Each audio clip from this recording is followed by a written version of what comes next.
इसमें क्या था कि हमारे कम से कम 5-6 टीम थी जैव विविधता में। एक तो मैमल्स स्तनपायी जानवरों का था, जिसमें हमने कैमरा ट्रैप लगाए, उनके डायरेक्ट और इनडायरेक्ट साइन वहाँ पे रिकॉर्ड किए।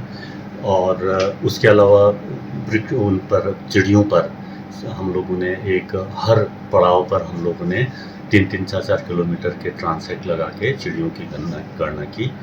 और उसके अलावा एक एंटोमोलॉजी का जो सेक्शन जो DFO साहब बता रहे थे, यानी कीट पतंगों, तितलियों, उनका हम लोगों ने सिस्टमेटिक ढंग से रिकॉर्डिंग की।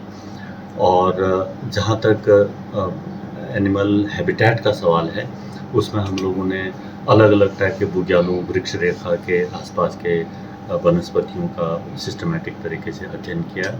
और पहले जो लोगों ने रिकॉर्ड की थी चीज़ें, उन्हीं साइट्स में जाके हम लोगों ने दोबारा उस पर अंतर का पता किया कि क्या उसमें चेंजेस आए हैं करके। उसके अलावा बुग्यालों पर हम लोगों ने विशेष तरीके से हम लोगों ने सर्वे किया।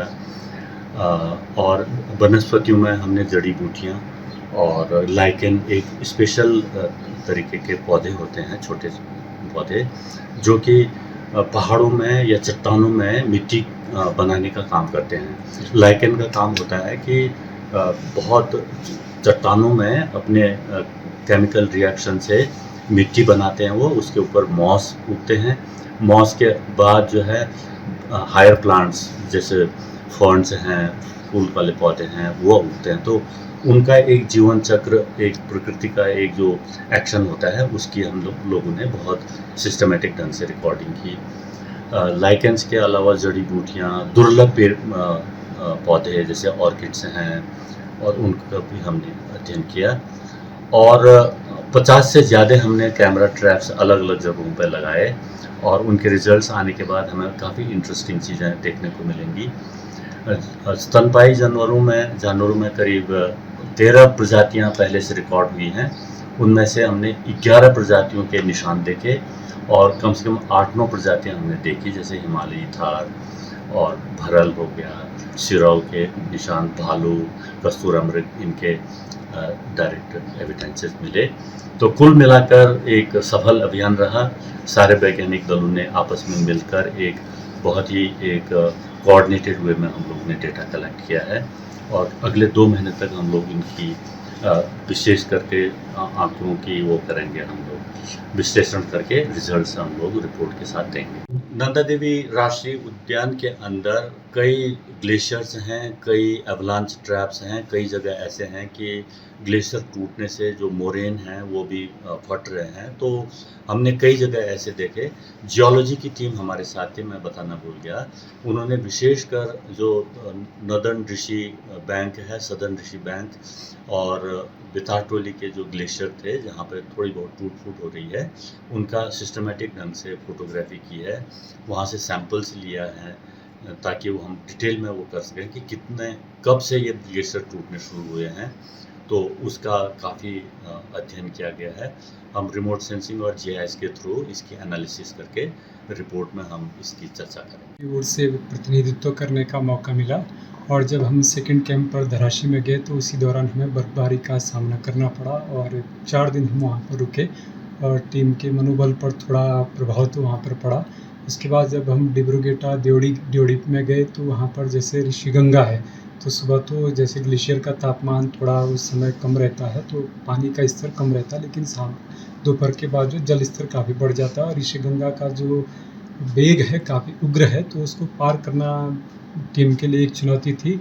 जब हमने ऋषिगंगा पार की तो थोड़ा टीम के मनोबल में भी सुधार हुआ, लेकिन उसके बाद जो चुनौती ये है कि रास्ता नहीं है, क्योंकि 10 साल बाद हमारा एक्सपेडिशन होता है, तो जो ट्रेल होती है उस पर जो वेजिटेशन ग्रो हो जाता है।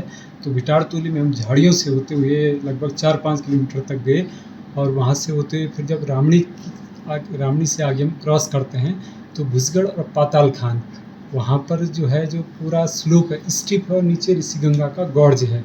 तो ऐसी परिस्थितियों में स्वयं का संबल बांधते हुए और पूरी टीम के मनोबल को बढ़ाते हुए फाइनली हम लोग सरसों पाताल पहुँचे, और पूरी टीम को एकजुट रखते हुए, और सर का भी सपोर्ट रहा उसमें, और रावत सर का जो अनुभव है, विराट अनुभव, जितना विराट हमारा हिमालय है उतना ही विराट उनका अनुभव भी है।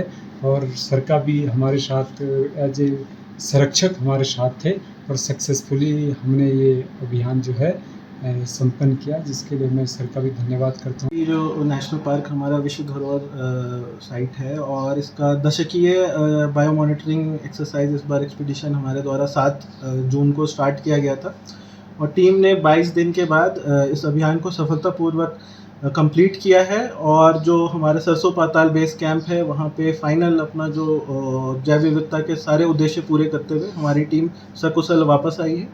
इसमें कुल 22 दिन का था, जिसमें एक तरफ हमारे 50 किलोमीटर और फिर वापसी में 50 किलोमीटर की दूरी तय की गई है, जिससे 100 किलोमीटर की दूरी, इसके साथ ही जो अन्य जो एक्सप्लोरेशन और साइंटिफिक वर्क करते हुए कुल 150 किलोमीटर की एक्सपीडिशन टीम द्वारा इसमें क्षेत्रों का भ्रमण किया गया है, जिसमें विभिन्न साइंटिफिक ऑब्जेक्टिव जैसे कि जैव विविधता, biodiversity, flora, fauna, glaciology, mammalogy, avifauna, entomology अर्थात इंसेक्ट्स, इन सभी चीज़ों पे अध्ययन किया गया है। और साइंटिफिक टीम और जो हमारे पूरे 30 सदस्यीय दल थी, जिसमें वन विभाग के कर्मचारी, SDRF, ITBP और वैज्ञानिक दल सकुशल आज लातक खर्क से लातक को वापस आ गया है और इनको एक पारंपरिक तरीके से इनका लाता गांव में स्वागत करते हुए इनको आज सकुशल टीम को वापस लाया गया है।